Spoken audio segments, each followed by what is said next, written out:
Welcome back. हमारे YouTube channel teacher रहमत पर विभिन्न बोर्ड और प्रतियोगी परीक्षाओं की तैयारी कराने के साथ साथ शिक्षक और शिक्षा से संबंधित हर प्रमुख खबरें पहुंचाई जाती है। अगर आप एक शिक्षक या शिक्षक अभ्यर्थी हैं तो आप हमारे YouTube चैनल को जरूर सब्सक्राइब करें। हम आपको हर गतिविधियों से अवगत कराएंगे। दोस्तों, अपने चैनल पर मैंने एक वीडियो अपलोड किया था कि नवनियुक्त शिक्षकों को कितनी सैलरी मिलेगी। उसमें मैंने आपको बतलाया था कि नवनियुक्त शिक्षकों को, सारे नियोजित शिक्षकों को मूल वेतन के अलावा कौन कौन भत्ते दिए जाते हैं। मैंने आपको डिटेल में समझाया था कि डीए क्या होता है, ग्रेड पे क्या होता है, एचआरए क्या होता है, मेडिकल अलाउंस क्या होता है, पीपीएफ डिडक्शन क्या होता है। आज की इस वीडियो में हम बात करेंगे एचआरए के बारे में। जैसा कि पिछले वीडियो में हमने आपको बतलाया था, जिन शिक्षकों की नियुक्ति ग्रामीण क्षेत्र में हुई है उसे 4% एचआरए मिलेगा और जिन शिक्षकों की नियुक्ति शहरी क्षेत्र में हुई है उसे 8% एचआरए मिलेगा। आज की इस वीडियो में हम बात करेंगे कि ग्रामीण क्षेत्र कौन है और शहरी क्षेत्र कहां से शुरू होता है, यानी आपको 4% एचआरए मिलेगा या 8% या कितना मिलेगा और किस नियम के आधार पर मिलेगा। एक नवनियुक्त शिक्षक होने के नाते आपको जानना काफी जरूरी है, क्योंकि अगर आप 8% की क्राइटेरिया को फुलफिल करते हैं लेकिन आपको 4% ही दिया जाता है तो आपका यह अधिकार बनता है कि शेष राशि आप प्राप्त कर सकें। तो आइए वीडियो स्टार्ट करते हैं। सबसे पहले मैं आपको फिर दोहराना चाहूंगा कि एचआरए का मतलब होता है हाउस रेंट अलाउंस, मकान किराया भत्ता। सभी नवनियुक्त शिक्षकों को मूल वेतन के अलावा एचआरए दिया जाता है और क्या क्या मिलता है यह जानने के लिए आप डिस्क्रिप्शन में दिए गए वीडियो को एक बार जरूर देखें। नवनियुक्त शिक्षकों को या सारे नियोजित शिक्षकों को 3 प्रकार के एचआरए दिए जाते हैं।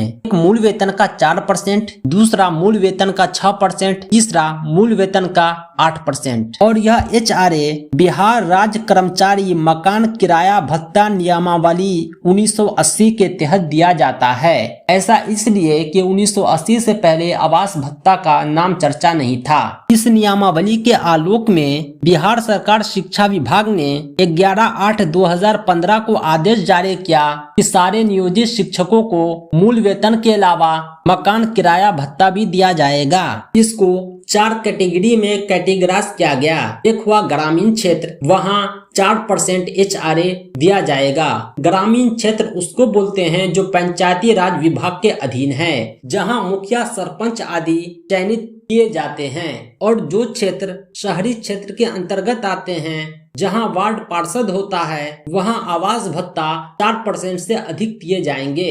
ऐसा इसलिए कि ग्रामीण क्षेत्र में मकान किराया सस्ता होता है और शहरी क्षेत्र में मकान किराया थोड़ा कॉस्टली होता है, इसलिए इसे 6% और 8% दिए जाएंगे। शहरी क्षेत्र में जो सबसे पहला क्षेत्र है वो है नगर पंचायत। नगर पंचायत में मकान किराया भत्ता 6% दिया जाता है। अगर आपका विद्यालय नगर पंचायत क्षेत्र में अवस्थित है, नगर पंचायत नियोजन इकाई में आपका सिलेक्शन हुआ है, तो आपको मकान किराया भत्ता मूल वेतन का 6% दिया जाएगा।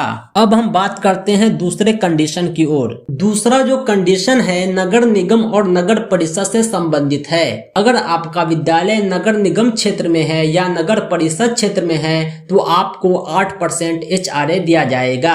अगर आपका चयन नगर निगम क्षेत्र में हुआ है, नगर परिषद या नगर निगम नियोजन इकाई के अंतर्गत हुआ है, तो आपको 8% का एचआरए दिया जाएगा। तीसरा कंडीशन और है, लेकिन उसकी चर्चा हम बाद में करेंगे। अभी एक बात हम आपको बतलाते हैं। अभी हाल ही में कुछ दिनों पहले बहुत सारे नगर पंचायत को नगर परिषद बनाया गया, बहुत सारे नगर परिषद को नगर निगम बना दिया गया और कुछ प्रखंड ऐसे भी हैं जहां नगर पंचायत का गठन हुआ है। ऐसे क्षेत्र में भी एचआरए का इंक्रीमेंट होगा। अगर आपका नगर पंचायत नगर परिषद बन गया है तो आपको उसी दिन से 4% के बजाय 6% एचआरए दिया जाएगा।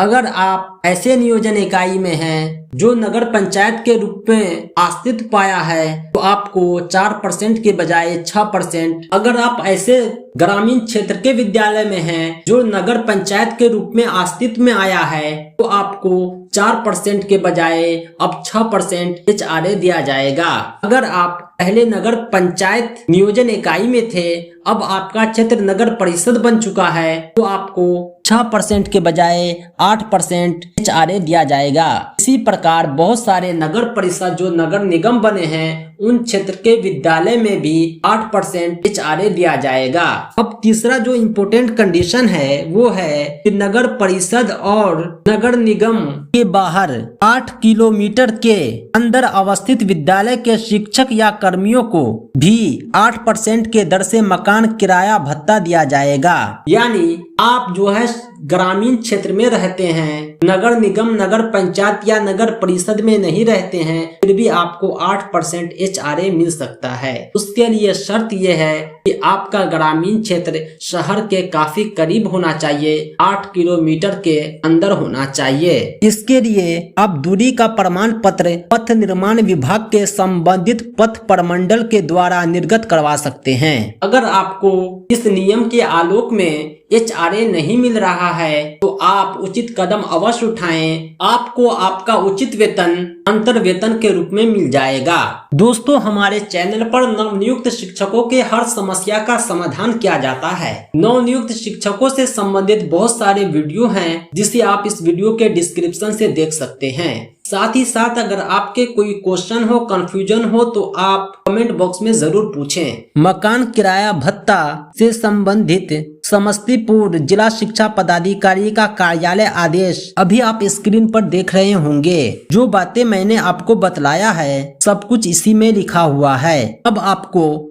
अच्छे से समझ में आ गया होगा कि HRA कैसे, कब और कितना मिलता है। HRA से संबंधित फिर भी कोई क्वेश्चन है तो आप पूछ सकते हैं। दोस्तों, वीडियो को अंत तक देखने के लिए आपका बहुत बहुत धन्यवाद। इसी तरह की इन्फॉर्मेटिव वीडियोज के लिए, ज्ञानवर्धक जानकारी के लिए हमारे YouTube चैनल टीचर रहमत को जरूर सब्सक्राइब करें। साथ ही साथ इस वीडियो को लाइक और शेयर करें। यह वीडियो आपको कैसा लगा कमेंट करके जरूर बतलाएं। बेहतर एग्जाम प्रिपरेशन के लिए, ऑथोराइज एजुकेशनल इंफॉर्मेशन के लिए आप हमारी वेबसाइट www.teacherrahmat.com को जरूर विजिट करें। यहाँ TET, CTET, CET, BEd, SSC, railway आदि परीक्षाओं का कंप्लीट स्टडी मटेरियल आपको मिल जाएगा। प्रीवियस ईयर क्वेश्चन का सॉल्यूशन और explanation, chapter wise test series, online mock test, quiz, प्रत्येक टॉपिक का PDF नोट्स आप यहां से प्राप्त कर सकते हैं। इस वेबसाइट तक आसानी से पहुंचने के लिए आप हमारा एंड्रॉयड ऐप इस वीडियो के डिस्क्रिप्शन से जरूर डाउनलोड करें। साथ ही साथ हमारी हर अपडेट सबसे पहले पाने के लिए आप मुझे टेलीग्राम, फेसबुक, ट्विटर पर फॉलो करें।